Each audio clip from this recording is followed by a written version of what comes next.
وعلیکم السلام ورحمۃ اللہ وبرکاتہ۔ اللہ رب العالمین خیر و عافیت میں رکھے۔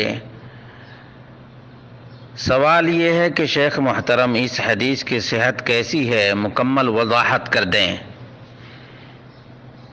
روایت اس طرح سے آپ نے بھیجی ہے کہ حدثنا احمد بن یونس حدثنا زہیر حدثنا عبد الرحمن بن زیاد بن انعم عن عبد الرحمن بن رافع وبكر بن سوادة عن عبد الله بن عمرو أن رسول الله صلى الله عليه وسلم قال: إذا قضى الإمام الصلاة وقعد فأحدث قبل أن يتكلم فقد تمت صلاته ومن كان خلفه ممن أتم الصلاة۔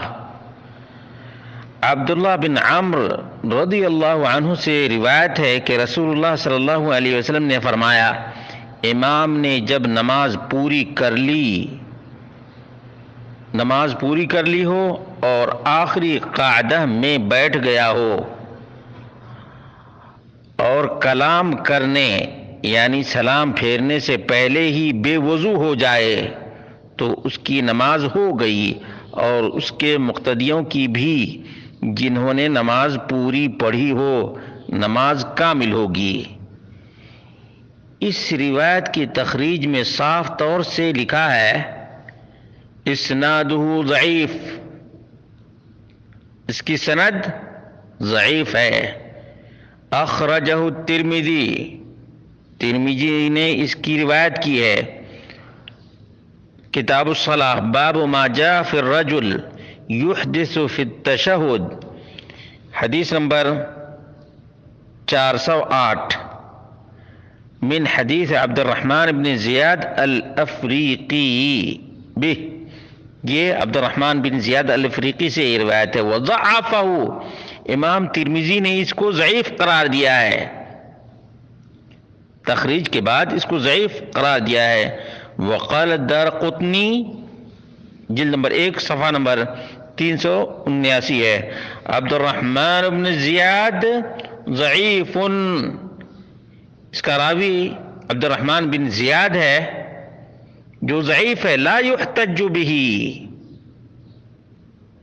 اس سے استدلال ہی نہیں کیا جا سکتا ہے، یہ اس قابل ہی نہیں ہے کہ اس کی روایت دلیل بن سکے۔ معلوم یہ ہوا کہ یہ روایت ہی ناقابل استدلال ہے، ناقابل استدلال بھی ہے اور ناقابل احتجاج بھی ہے۔ اس لیے جو لوگ اس قسم کی روایت پیش کرتے ہیں انہیں اللہ رب العالمین سے ڈرنا چاہیے، کیونکہ ایک ایسی بات جس کے بارے میں معلوم ہو جائے کہ نبی کریم صلی اللہ علیہ وسلم سے ٹھوس دلائل کی بنیاد پر ثابت نہیں،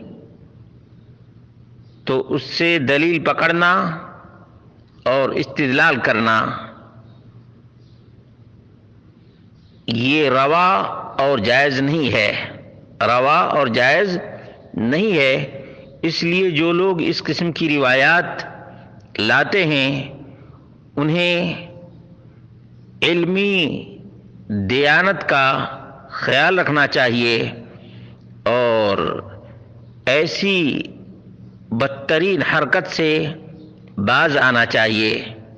خاص طور سے یہ تخریجات واضح ہو جانے کے باوجود استدلال کرے تو دل میں کھوٹ کی علامت اور نشانی ہے۔